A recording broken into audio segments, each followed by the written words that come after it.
कागल तालुक्यातील लव्ह जिहाद प्रकरणावरून वातावरण तापलंय। मुलीला पालकांच्या ताब्यात द्यावं आणि संबंधित तरुणावर कायदेशीर कारवाई करावी या मागणीसाठी म्हाकवे ग्रामस्थांसह हिंदुत्ववादी संघटनांचे कार्यकर्ते कागल पोलीस ठाण्यावर मोर्चा घेऊन धडकले। यापूर्वी मोर्चेकऱ्यांनी नामदार हसन मुश्रीफ यांची भेट घेतली। त्यानंतर पोलीस ठाण्यासमोर ठिय्या आंदोलन करत जोपर्यंत मुलीला तिच्या पालकांच्या ताब्यात दिलं जात नाही तोपर्यंत तिथून हलणार नाही अशी भूमिका घेण्यात आली। मुलीला ताब्यात दिल्यानंतर आंदोलन मागे घेण्यात आलं। कागल शहरातील अमन शेख यांना म्हाकवे इथल्या हिंदू तरुणीला विवाहास प्रवृत्त करून जबरदस्तीने विवाह करण्याचा प्रयत्न केल्याचा आरोप तरुणीच्या पालकासह ग्रामस्थांनी केलाय। या घटनेमुळे गेल्या काही दिवसांपासून म्हाकवेत तणाव निर्माण झाला होता। गुरुवारी अमन शेख संबंधित युवतीला घेऊन कागल पोलीस ठाण्यात दाखल झाला। यावेळी पालकांनी मुलीचं समुपदेशन करण्याचा प्रयत्न केला, मात्र उच्च शिक्षित आणि सज्ञान मुलीनं आईवडिलांसोबत जाण्यास नकार दिला। त्यामुळे पोलिसांनी या तरुणीला महिला सुधारगृहात पाठवलंय।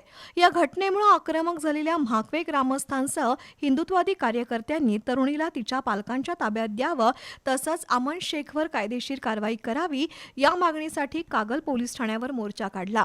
मोर्चेकऱ्यांनी नामदार हसन मुश्रीफ यांची त्यांच्या निवासस्थानी मोर्चाने जाऊन भेट घेतली।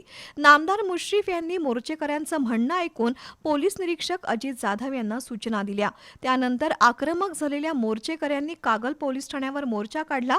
युवतीला तिच्या पालकांच्या ताब्यात देईपर्यंत इथून हलणार नाही अशी भूमिका घेऊन पोलीस ठाण्यासमोरच त्यांनी ठिय्या मारला। त्यामुळे पोलीस ठाण्यात तणाव निर्माण झाला होता। यावेळी पोलीस निरीक्षक अजित जाधव यांनी मोर्चेकऱ्यांची समजूत काढत कायदेशीर प्रक्रियेनंतर संबंधित तरुणीला तिच्या पालकांच्या ताब्यात देण्याची ग्वाही दिली। यावेळी गोकुळचे माजी अध्यक्ष नवीद मुश्रीफ, माजी संचालक अमरीश सिंह घाटगे, शिवसेना उभाठाचे सहसंपर्क प्रमुख विजय देवणे आणि शिंदे सेनेचे वीरेंद्र मंडलिक यांनी कागल पोलीस ठाण्याला भेट दिली।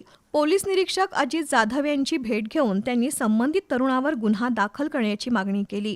सगळ्यात पहिल्यांदा आमची प्राथमिकता असेल की मुलगी वडिलांच्या ताब्यात मिळाली पाहिजे आणि त्याच पद्धतीने पोलीस प्रशासनानं कारवाई आता चालू केल्या असं मला समजतंय। पण जोपर्यंत आम्हाला मिळत नाही तोपर्यंत आम्ही पोलीस स्टेशन सोडणार नाही।